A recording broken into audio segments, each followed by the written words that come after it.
Frères et sœurs, bonsoir. Ici Papa Fâché, c'est lui qui dit tout haut ce que vous ne faites que murmurer tout bas. Le 23 décembre 2025, le chef de l'État a fait ses grands adieux à l'Assemblée nationale lors de son ultime discours sur l'état de la nation. 10 ans au pouvoir, une tentative de coup d'État déjouée, et il nous dit que le Bénin a trouvé sa voie irréversible. Hein? On va écouter ça ensemble, mais je vous préviens, Papa Fâché ne mâchera pas ses mots. Des conditions de vie de nos concitoyens, l'état des lieux est aujourd'hui rassurant et prometteur, même si l'héritage n'était point confortable à l'entame de la décennie qui s'achève. Mon souhait ce matin n'est pas de dresser sur les 10 dernières années qui s'achèvent le bilan de notre action commune dans les différents domaines qui conditionnent notre développement économique et notre bien-être. Ce qui importe désormais pour nous, 65 ans après la prise en main de notre propre destin commun, c'est à mon sens la réponse aux questions fondamentales ci-après. Le Bénin a-t-il enfin trouvé la voie pour son développement? A-t-il entamé son progrès de sorte à devenir, lui aussi, un pays développé, susceptible de se passer de l'aide au développement apportée par d'autres, et parfois avec mépris? Est-il un pays où l'éducation nationale, la formation technique et professionnelle, la route, l'eau, l'électricité, l'emploi, la santé, le cadre de vie durable, assaini et beau, la sécurité et la paix progressent chaque jour? Est-il un pays qui ne fait plus honte à ses enfants, mais leur apporte plutôt fierté et espoir? Un pays que d'autres admirent et envient. Autrement dit, le Bénin est-il aujourd'hui un pays où tout s'améliore jour après jour, où l'espoir est désormais permis, de sorte que ce qui n'est pas encore acquis ne paraisse plus inaccessible? Honorables députés, représentants du peuple béninois tout entier, la réponse à cette question fondamentale est oui.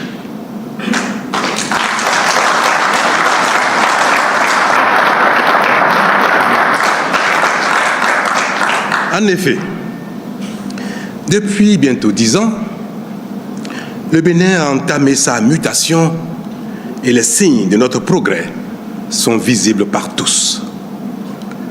Le miracle, c'est notre nouvel état d'esprit. Il nous fait opérer les changements les plus inespérés. Il nous fait progresser et chacun accepte désormais de consentir les sacrifices et les efforts nécessaires. Il nous rend admirables et suscite la jalousie de certains.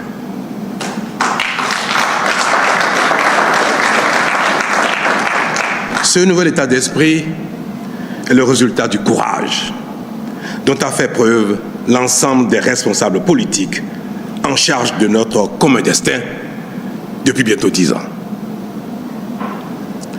Par ce courage, des réformes pertinentes jadis inespérées ont été opérées dans tous les domaines et ont été peu à peu appropriées par chacun pour devenir le fer de lance de nos prouesses. Dans le domaine politique en particulier, nous pensions, à la sortie de la conférence nationale, que la proclamation de l'état de droit, de la démocratie et de l'économie libérale suffirait pour faire de chaque acteur politique un responsable vertueux et un dirigeant compétent de bonne foi. Nous pensions que les acquis de la conférence nationale suffiraient pour induire la bonne gouvernance et produire le développement, quelle que soit l'organisation et les règles de la compétition politique. Hélas, non. bien que chacun ait constaté cette terrible réalité et souhaité haut et fort la revue du système politique partisan, la définition et la mise en œuvre d'une réforme politique sérieuse n'ont pas été aisées et continuent de nous éprouver.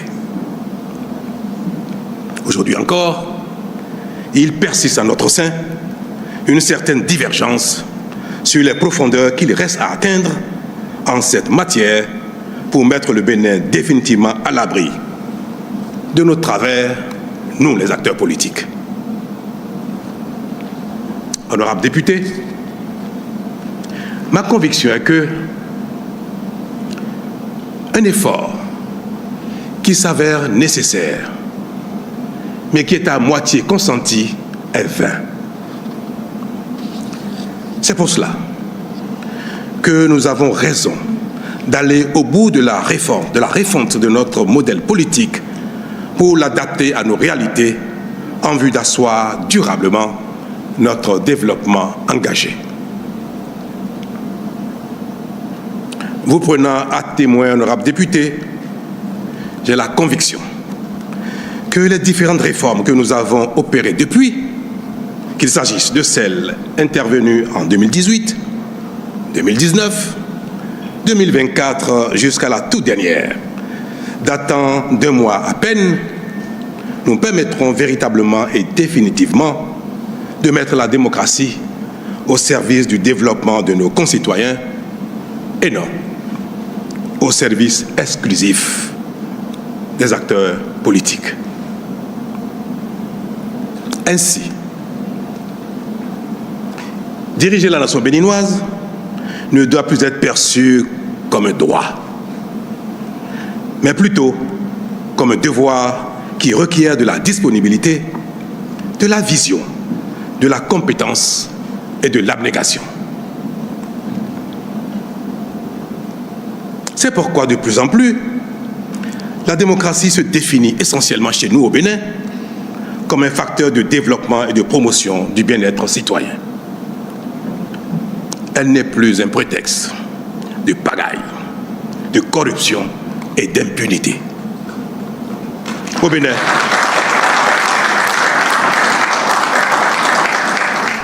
Au Bénin désormais, il ne suffit plus d'être un harangueur de foule, un vendeur d'illusions proclamé acteur politique pour s'emparer de notre destin commun sans autre projet que celui d'en jouir tout seul avec ses partisans.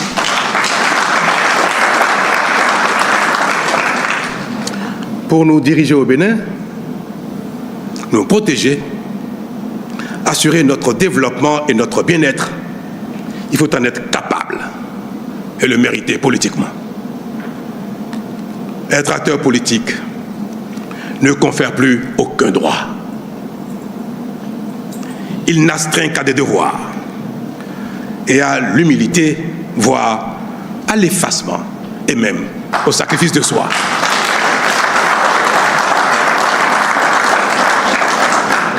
Monsieur le Président, Mesdames et Messieurs les députés, si tel est l'état des lieux en ce qui concerne notre modèle de démocratie désormais au Bénin, pourquoi devrions-nous en rougir parce qu'il n'est pas la copie conforme de ce qui se fait ailleurs?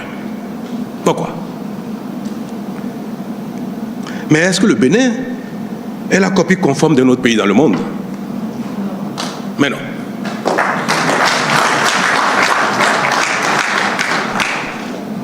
Nous sommes désormais une grande nation qui se construit jour après jour et notre modèle sociopolitique est en pleine mutation pour asseoir et renforcer notre dynamique de développement. Mais une telle transformation ne peut s'opérer sans difficulté, nous l'observons.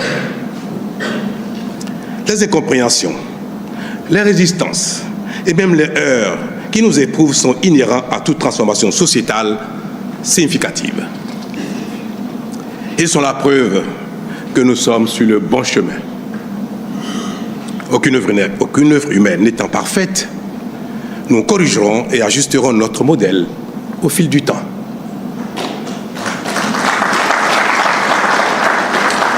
Écoutez bien les amis, vous croyez que c'est fini? Pas du tout. La suite va vous épater, je vous le garantis. Papa Fâché vous a gardé le meilleur pour la fin. Des vérités qui dérangent et qui vous feront réagir. Ne baissez pas les bras maintenant, restez jusqu'à la fin, vous ne le regretterez pas. À cet effet, chaque génération devra apporter à la nation éternelle sa part d'innovation et de génie constructif, ainsi que son courage pour empêcher coûte que coûte les nostalgiques rétrogrades et les marginaux d'arrêter le progrès.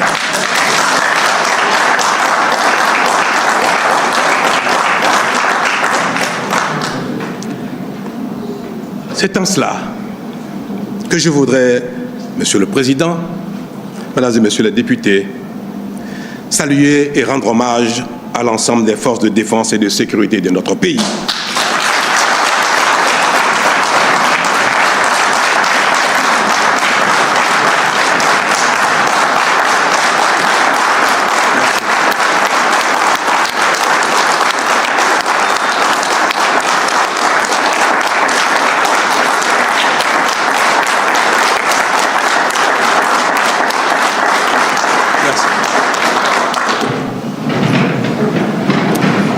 Pour leur bravoure, leur loyauté à la République face à l'attaque perpétuée le dimanche 7 décembre 2025 contre la nation béninoise par des marginaux insensés, manipulés par quelques compatriotes en quête de privilèges perdus, ainsi que certaines autorités politiques et militaires étrangères. Je salue la mémoire de ceux d'entre nous qui y ont perdu la vie et adresse à leurs familles et proches, au nom du peuple béninois tout entier, nos sincères condoléances. Aussi, voudrais-je, en mon nom personnel et au nom de la nation tout entière, exprimer notre fierté et notre reconnaissance à l'égard de tous les corps d'armée, toutes les garnisons du territoire, tout le commandement militaire, la police républicaine et son commandement, qui tous, sans aucune défection, se sont mobilisés spontanément et immédiatement pour défendre la patrie, refusant de prêter main forte aux assaillants et se mettant à la disposition de l'État.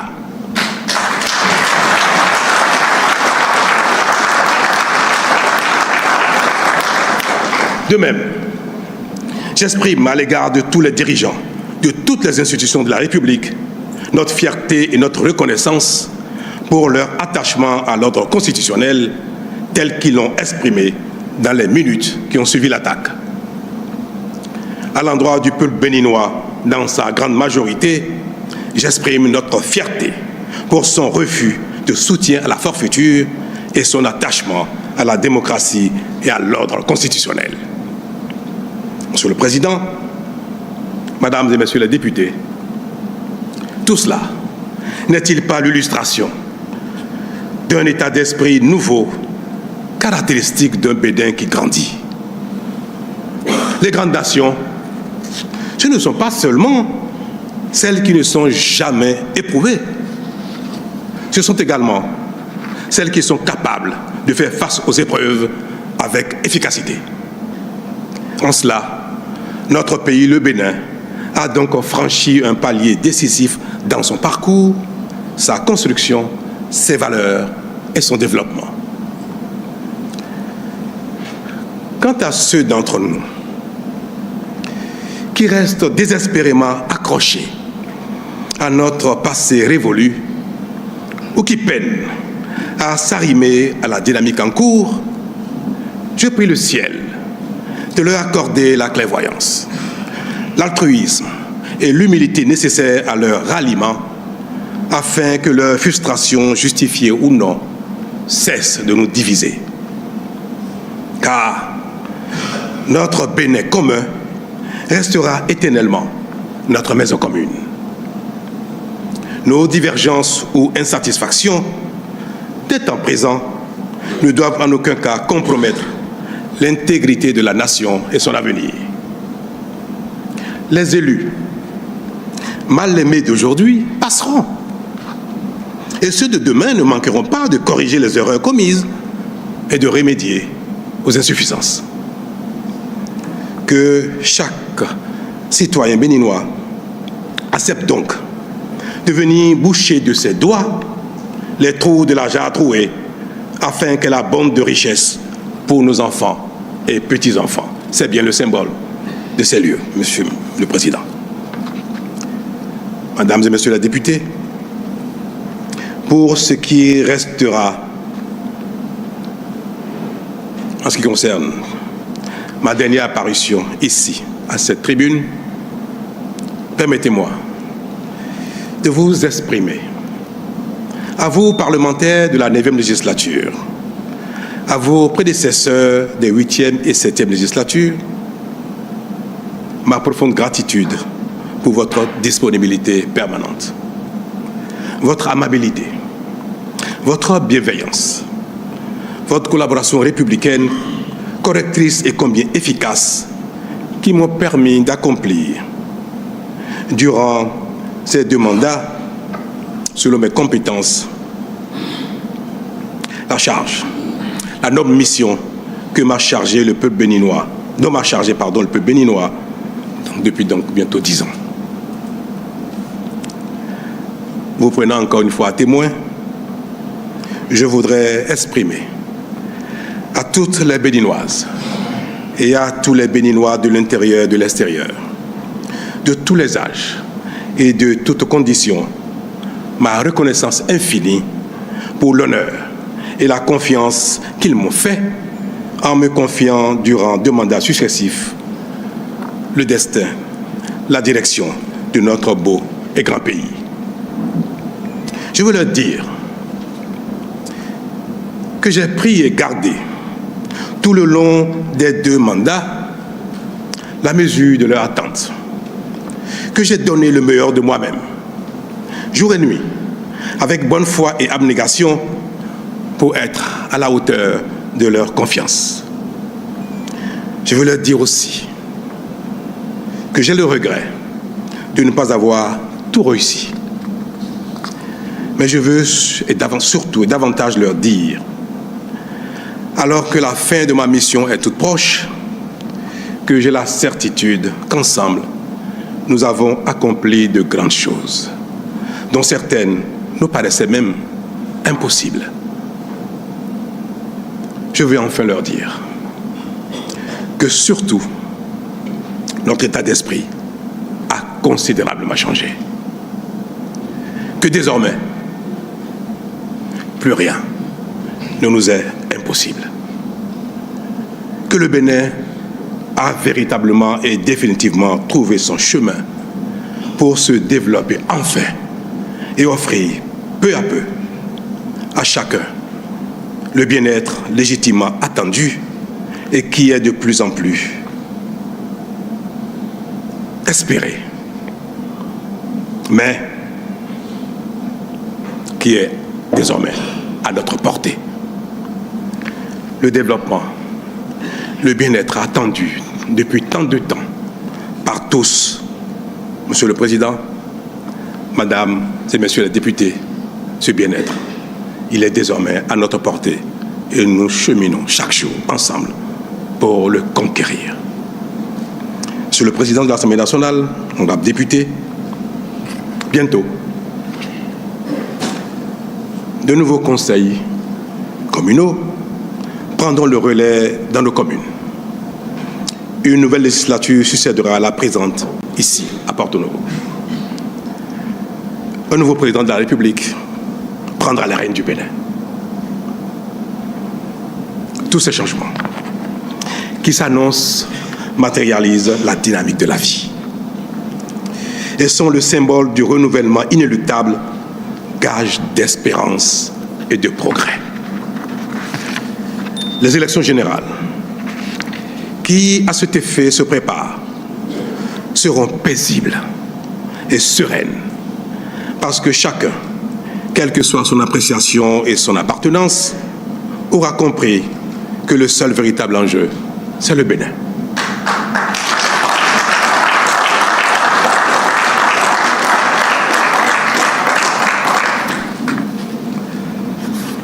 Mesdames et Messieurs les députés, représentants de la nation tout entière, par vous, à travers vous, vous prenez encore à témoin, je voudrais dire à tous, aux Béninois et aux Béninoises, de l'intérieur et de l'extérieur,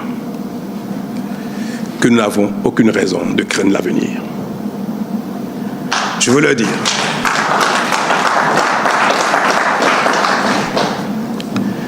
que nous avons trouvé notre chemin. Je veux le répéter.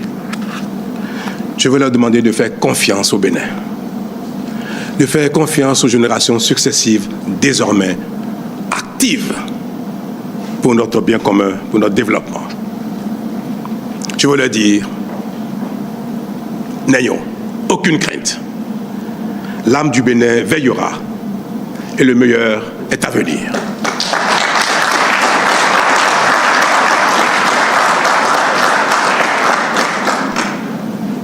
Telles sont ma prière et mes vœux pour l'année 2026 qui s'achève, ou qui s'annonce plutôt, pardon, je vais trop vite, hein.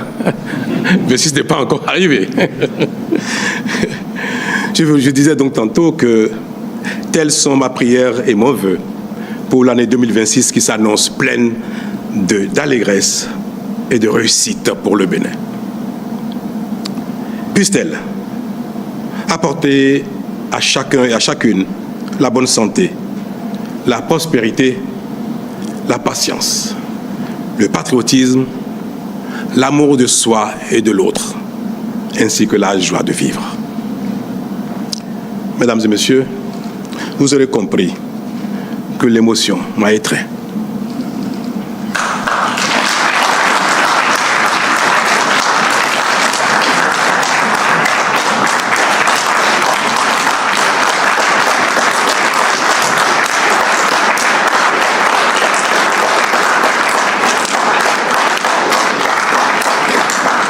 Il est difficile de se quitter quand on s'aime. Mais la grandeur de l'âme, le devoir, l'amour requiert qu'il faut savoir se quitter, savoir se dire au revoir pour laisser la place à d'autres. Je voudrais vous souhaiter à vous, à tout le monde, que bientôt, ceux qui viendront ici ou celui qui viendra ici à ma place, vous entretenir sur l'état de la nation, vous donne le sentiment que les choses s'améliorent, que le Bénin continue son chemin et que le meilleur va se goûter de plus en plus par les uns les autres. Je voudrais que dans les rues de Cotonou, chez moi, ou dans un café, ou dans un bar, ou chez des amis, en regardant le prochain faire son discours d'état de la nation, je voudrais constater que dans tel ou tel domaine, les choses ont avancé, sont allées encore beaucoup plus loin que ce que nous avons fait ensemble. Je voudrais que l'âme du Bénin y veille. J'ai confiance. Et je vous invite à avoir autant confiance en notre destin commun, en notre capacité de développement, d'abnégation, d'effort. Et je prie le ciel de nous exaucer. Merci.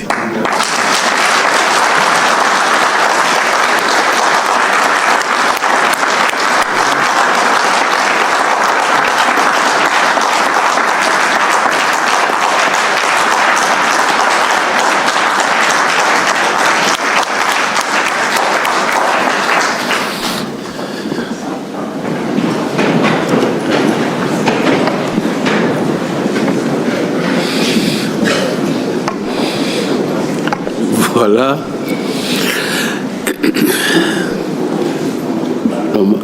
Il n'y a pas de commentaires, comme l'indiquent nos textes de la République. Néanmoins, je voudrais dire... Merci d'avoir tenu jusqu'au bout, les braves. Balancez tout en commentaire, likez si vous aussi vous êtes en colère et abonnez-vous à Pas Fâché. On continue le combat pour un Bénin juste. À bientôt et restez vigilants.